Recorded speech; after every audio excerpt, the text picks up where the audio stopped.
नमस्कार दोस्तों, आपका स्वागत है अपने YouTube चैनल PFP में। एक शॉकिंग न्यूज़ आती हुई नजर आ रही है। यूएस फंड में से हमें आउटफ्लो देखने को मिल रहा है और छोटा मोटा आउटफ्लो नहीं है, मैसिव आउटफ्लो देखने को मिला है। 25.8 बिलियन डॉलर्स का मैसिव आउटफ्लो देखने को मिल रहा है। यहाँ पर काफ़ी लोग ऐसा भी कह सकते हैं कि यूएस फंड से है, यूएस मार्केट से है, हमारा क्या लेना देना। लेकिन जैसे कि आपको पता है, यूएस वर्ल्ड की सबसे बड़ी इकोनॉमी है, तो वहाँ पर की मार्केट्स अगर गिर जाती हैं तो यहाँ पर हमें इंटरनेशनल मार्केट्स भी गिरती हुई नजर आती है। तो हमारी मार्केट्स भी इंटरनेशनल मार्केट्स को फॉलो करने की कोशिश करती है। तो ऐसी सिचुएशन से हमारी मार्केट का क्या हो सकता है उसके बारे में चर्चा करेंगे। साथ ही साथ निफ्टी 50 का वीकली एनालिसिस भी करेंगे। लेकिन उससे पहले अगर आपने चैनल को सब्सक्राइब नहीं किया है तो प्लीज सब्सक्राइब कीजिए और रेगुलर अपडेट्स पाने के लिए नोटिफिकेशन बेल को प्रेस कीजिए। साथ ही साथ टेलीग्राम चैनल को भी ज्वाइन कीजिए, जिसकी लिंक डिस्क्रिप्शन बॉक्स में दी गई है। तो आप देख सकते हैं कि ये जो डेटा है बोफा का डेटा है। Investors pull 25.8 billion from US equity funds. यहाँ पर थोड़ा सा डिटेल में पढ़ लेते हैं। यहाँ पर आप देख पाएंगे investors pulled a massive 25.8 billion out of US equity funds in the week to Wednesday, the third biggest outflow ever from the asset class. ये काफी ज्यादा इंपॉर्टेंट बात है। यहाँ पर थर्ड बिगेस्ट आउटफ्लो देखने को मिल रहा है from the asset class. BofA's weekly fund flow report showed on Friday. Money was sucked from sectors out of sectors which has been the main beneficiaries of the rebound in the wake of COVID-19 March crash, said BofA analyst citing data for the week to September 23 from financial flow tracking from EPFR. तो ये चीज़ मुझे काफ़ी ज़्यादा interesting लग रही है कि यहाँ पर जो बेनिफिशियरीज थे कोविड-19 की वजह से हमें यहाँ पर जो क्रैश देखने को मिला, उसके बाद जो बेनिफिशियरीज थे जैसे कि आईटी सेक्टर था, साथ ही साथ यहाँ पर फार्मा सेक्टर है, तो ऐसे ही सेक्टर्स में से ये पैसा हमें निकलता हुआ नजर आया, जो कि काफी ज्यादा इंटरेस्टिंग यहाँ पर हमें बात दिखाई देती है। यहाँ पर आप देख पाएंगे टेक्नोलॉजी स्टॉक्स ने सफर किया है $1 बिलियन का आउटफ्लो, लार्जेस्ट सिंस जून 2019, और यूएस ब्लू चिप ने यहाँ पर 11.6 बिलियन का आउटफ्लो हमें यहाँ पर दिखाई दे रहा है। S&P 500 ऑलरेडी हमें यहाँ पर 7.2% नीचे दिखाई देता है, first negative monthly performance since मार्च। और नैस्डैक में हमें यहाँ पर 10% का करेक्शन देखने को मिला है। नैस्डैक 12,000 के भी ऊपर निकल चुका था, लेकिन सिर्फ 3 दिनों के अंदर अंदर वो हमें वापस 11,000 के भी अंदर आता हुआ नजर आया था। तो ये काफी ज्यादा इंटरेस्टिंग बात है और समझने वाली बात है कि गिरावट जब होती है तो किसी को पूछ कर नहीं होती, तुरंत ही गिरावट हो जाती है, तुरंत ही यहाँ पर करेक्शन देखने को मिल जाता है। तो ये काफी ज्यादा संभलने वाला सिचुएशन दिखाई देता है। लेकिन यहाँ पर जो शॉक को कम करने वाला, चिंता को कम करने वाली भी एक न्यूज हमें यहाँ पर दिखाई देती है। बोफा एनालिस्ट का ऐसा मानना है कि हम यहाँ पर बड़ा बिग बियर मूव यहाँ पर एक्सपेक्ट नहीं कर रहे हैं, क्योंकि फेडरल रिजर्व काफी ईजी दिखाई देता है, वॉल स्ट्रीट हमें कैश से फ्लश दिखाई देता है, वैक्सीन हमें यहाँ पर जो एक्सपेक्टेशन है काफी स्ट्रांग दिखाई देती है। वॉल स्ट्रीट की क्या बात करें, यहाँ पर दलाल स्ट्रीट इंडिया में भी लिक्विडिटी बहुत ही ज्यादा दिखाई दे रही है, रिटेल इन्वेस्टर काफी ज्यादा जोरों शोरों में दिखाई दे रहे हैं।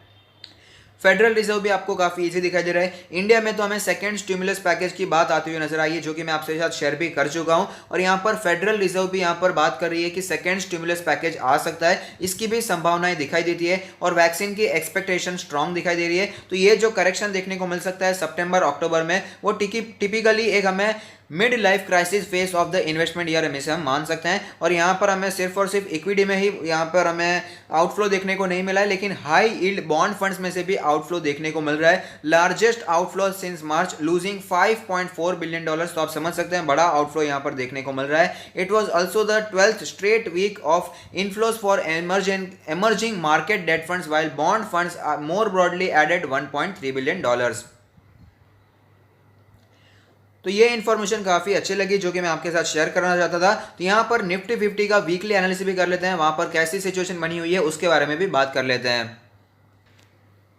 तो आप देख सकते हैं सितंबर 25, 2020 को पी रेशियो निफ्टी का था 32.12। यहाँ पर थोड़ा सा करेक्शन देखने को मिला है, इसी वजह से पी रेशियो भी नीचे आता हुआ नजर आया था। वरना पिछले वीक हमने जब एनालिसिस किया था तब इसका जो पी रेशियो था 32.98 हमें दिखाई दिया था। तो इसके मुकाबले थोड़ा सा करेक्शन जरूर देखने को मिला है, लेकिन ये नहीं समझना चाहिए कि ये काफी ज्यादा चीप वैल्यूएशन हो चुका है। अभी भी वैल्यूएशन काफी ज्यादा ओवर वैल्यूड है। आपको समझना चाहिए कि पी वैल्यूएशन हमें मार्केट क्रैश के पहले 25, 26, 27, मैक्सिमम 28 के आसपास दिखाई देता था, लेकिन ये कॉन्स्टेंटली फिलहाल 30 के ऊपर ट्रेड कर रहा है। 32 प्लस हमें पी रेशियो ट्रेड करता हुआ नजर आता है, जो कि थोड़ा सा यहां पर संभलने वाली सिचुएशन दिखाई देती है। और ये बात मैं आपको काफ़ी समय से बता रहा हूँ, और यहाँ पर आपको आप खुद देख सकते हैं 11,800 के लेवल से हमें करेक्शन काफ़ी ज़्यादा देखने को मिला। 10,800 के आसपास ऑलरेडी निफ्टी 50 हमें ट्रेड करता हुआ नजर आ चुका था। हालांकि पिछले दिन हमें यहाँ पर फ्राइडे के लास्ट ट्रेडिंग सेशन में हमें थोड़ा सा बाउंस बैक देखने को मिला, निफ्टी 50 ऊपर जाता हुआ भी नजर आया था। अगर बात करें यहाँ पर FII DII एक्टिविटी के बारे में, तो आप देख पाएंगे मंथ टिल डेट यहाँ पर FII ने नेट सेलिंग की है 9,214 करोड़ के आसपास, और DIIs ने नेट सेलिंग की है 1,418 करोड़ के आसपास। तो यहाँ पर दोनों को मिलाकर भी हमें यहाँ पर नेट सेलिंग देखने को मिल रही है, वो भी काफ़ी ज़्यादा देखने को मिल रही है। 10,000 करोड़ से भी ज़्यादा की नेट सेलिंग हमें देखने को मिल रही है, जो कि थोड़ा सा अलर्ट वाली सिचुएशन दिखाई ऑफकोर्स दे रही है। यहाँ पर अलर्ट ऊपर के लेवल पर होना होता है, जो कि मैंने आपको अलर्ट पहले किया भी था कि यहाँ पर करेक्शन देखने को मिल सकता है, और करेक्शन देखने को भी मिला। 11,800 से 10,800 के आसपास का लेवल हमें ऑलरेडी देखने को मिल चुका है। तो ऐसे ही नहीं आता, यहाँ पर FII DII सेलिंग करते हैं तभी हमने इतने ज़्यादा गिरावट देखने को मिलती है। तो फिलहाल चार्ट्स पर कैसी सिचुएशन बनी हुई है उसके बारे में भी बात कर लेते हैं। तो आप देख सकते हैं कि जो 20 डेज का moving average as a strong support हमें दिखाई दिया था, वो काफ़ी समय से हमें टूटता हुआ नजर आ रहा है। और मैंने आपको पहले भी अलर्ट करने की कोशिश की थी कि जब ये सपोर्ट टूट जाता है तो हमें यहाँ पर संभलने की ज़रूरत है। और आप देख पाएंगे यहाँ पर कंटिन्यूसली हमें ये काफ़ी ज़्यादा वीकनेस दिखा रहा था, उसके बाद वापस स्ट्रॉन्ग होता हुआ नजर आया था, लेकिन उसके बाद फिर से हमें यहाँ पर वीकनेस देखने को मिली। और आप देख पाएंगे यहाँ पर 200 डेज का मूविंग एवरेज भी हमें देखने को मिला था, उसी के आसपास सपोर्ट लेने के बाद थोड़ा सा बाउंस बैक भी हमें यहाँ पर देखने को मिला है। अगर बात करें यहाँ पर RSI के नंबर के बारे में, तो वो है 41.49। आप देख पाएंगे यहाँ पर सिचुएशन पहले जैसी होती हुई नजर आ रही है। RSI का नंबर वापस हमें वीक होता हुआ नजर आता है। ये तो कुदरत का नियम है, या फिर हम कह सकते हैं कि मार्केट का नियम है। अगर ये ऊपर जाता है तो ऑफकोर्स एक ना एक दिन इसको वापस नीचे आना ही है। यहाँ पर इसमें नीचे के लेवल्स वापस एक बार तो देखने को मिल ही जाते हैं। तो फिलहाल आप देख पाएंगे यहाँ पर 30 के आसपास आ चुका था, 35 के आसपास आ चुका था, उसमें से बाउंस बैक देखने को मिल रहा है। 41.49 का RSI का नंबर दिखाई देता है। MACD के बारे में बात करें तो MACD में जो सिचुएशन देखने को मिल रही है, एक दिन की तेजी से बुलिश क्रॉसओवर नहीं हो जाता। यहाँ पर फिलहाल काफी समय से बियरिश क्रॉसओवर हमें चलता हुआ नजर आ रहा है। काफी ज्यादा गिरावट हमें पिछले कुछ दिनों में ही देखने को मिली है। अगर बात करें बॉलिंजर बैंड के बारे में, तो आप देख पाएंगे निफ्टी 50 जो कि एक इंडेक्स है, हम कह सकते हैं कि जो मेन इंडेक्स है इंडिया का, ब्रॉडर इंडाइसेस है, तो वहां पर भी लोअर बैंड से भी ज्यादा गिरावट नीचे हो चुकी थी। तो ऑफकोर्स थोड़ा सा बाउंस बैक तो यहाँ पर एक्सपेक्टेड था। लोअर बैंड का लेवल है 10,968 का लेवल, मीडियन का जो लेवल है वो है 11,354 का लेवल, अपर बैंड है 11,741 के आसपास का लेवल। पिवट पॉइंट्स के बारे में बात करें तो पिवट लेवल कैलकुलेट होकर आता है 11,354 का लेवल। सपोर्ट्स के बारे में बात करें तो सपोर्ट यहां पर हमें दिखाई देता है 10,915 का लेवल, जिसके आसपास ही सपोर्ट लेने के बाद स्टॉक में तेजी दिखाई दी, निफ्टी में तेजी दिखाई दी। नेक्स्ट सपोर्ट है 10,442 का लेवल। रेजिस्टेंस के बारे में फिलहाल मुझे लगता है कि बात करने की जरूरत नहीं है, इतनी ज्यादा तेजी हमें देखने को नहीं मिली है। अब कर लेते हैं वीकली एनालिसिस, वीकली बेसिस पर कैसी सिचुएशन देखने को मिल रही है उसके बारे में भी बात कर लेते हैं।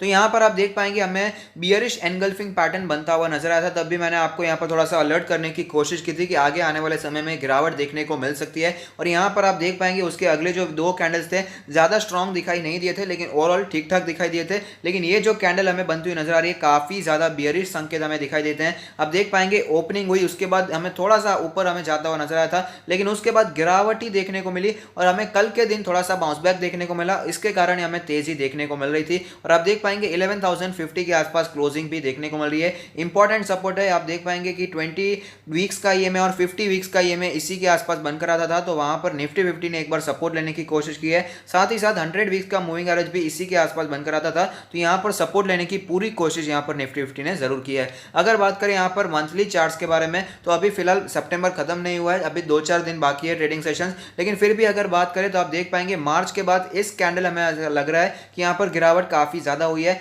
मार्च के बाद जितनी भी कैंडल्स बनी सबकी सब पॉजिटिव बनती हुई नजर आई थी, सिर्फ और सिर्फ तेजी देखने को मिली, लेकिन तेजी खत्म होती हुई नजर आ रही है। यहां पर ठंडक देखने को मिल रही है, थोड़ा सा यहां पर हमें जो तेजी थी उसमें थोड़ी सी स्लोनेस देखने को मिल रही है। और आप देख पाएंगे ये जो कैंडल है रेड कैंडल बनती हुई नजर आ रही है, ओपनिंग हुई उसके बाद काफी ज्यादा गिरावट हमें देखने को मिल रही है। ऐसी सिचुएशन में क्या करना चाहिए, कौन से इंपॉर्टेंट सपोर्ट्स है, पिवट के सपोर्ट्स मैंने आपको बता दिए हैं, और टेलीग्राम चैनल के द्वारा भी मैं आपको बताता आ रहा हूं कि 10,700 से करके 11,000 का जो लेवल है वो काफी ज्यादा स्ट्रॉन्ग सपोर्ट जोन है। अगर ये सपोर्ट जोन टोटली टूट जाता है, डिसाइसिवली टूट जाता है, तो हम यहां पर मान सकते हैं कि और भी गिरावट देखने को मिल सकती है और 10,200 के आसपास का लेवल हमें देखने को मिल सकता है। लेकिन फिलहाल 10,800 के आसपास निफ्टी ने सपोर्ट लिया और यहां पर तेजी दिखाने की कोशिश की है, लेकिन थोड़ा सा संभल जाना चाहिए। फिलहाल जो हमें ट्रेंड बनता हुआ नजर आता है हमें यहाँ पर आप देख पाएंगे लोअर हाइज और लोअर बॉटम बनता हुआ नजर आ रहा है। ऊपर था, फिर से नीचे आया, फिर ऊपर गया, फिर नीचे आया। तो जो ट्रेंड बन रहा है हमें नीचे जाता हुआ नजर आ रहा है, बियरिश ट्रेंड हमें बनता हुआ नजर आ रहा है। तो इस ट्रेंड के मुताबिक जो हमें यहाँ पर रेजिस्टेंस दिखाई दे सकता है,